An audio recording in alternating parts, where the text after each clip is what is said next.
putting it out of its misery. I'm Jeff Stein with today's Iowa Politics Report. The so-called Build Back Better bill seems dead. At least that's the initial reaction following Senator Joe Manchin's statement yesterday saying no matter how hard he's tried, he just can't bring himself to vote for a bill that, in his words, leaves our country even more vulnerable to the threats we face. He also pointedly noted, "My Democratic colleagues in Washington are determined to dramatically reshape our society." Not much way to spin that other than as a huge loss for the Biden administration. And based upon their public statements, they did not take the news well at all. Normally, someone like Manchin saying he was voting no, that would be the sign to abandon the huge bill and instead try for a series of separate smaller bills, ones that would garner enough support.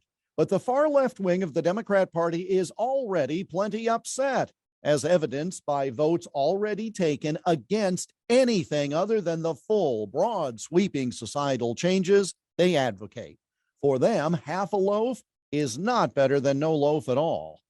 Pollster Scott Rasmussen notes that 92% of voters see inflation as a serious problem, and most agree with what Senator Manchin said, that the BBB would have made things even worse. Additionally, 57% of voters see inflation as a tax on the poor. So would the massive bill have provided some good? Undoubtedly, but it was being weighed down by far too much baggage that was not popular. Payments to illegal immigrants, giving the IRS more access to your personal and financial information, a tax credit for print journalists, weaker work requirements in order to get federal financial aid, a rapid transition to electric vehicles. The list goes on and on. Now, I'm sure some in D.C. won't take Manchin's no for an answer and will keep pushing for this bloated bill.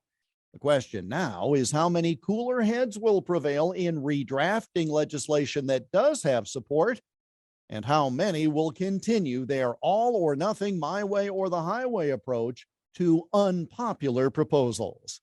And that's the Iowa Politics Report for Monday, December 20. On Twitter, Instagram, Getter, and Parler at Iowa Politics. I'm Jeff Stein on News Talk 1540 KXEL.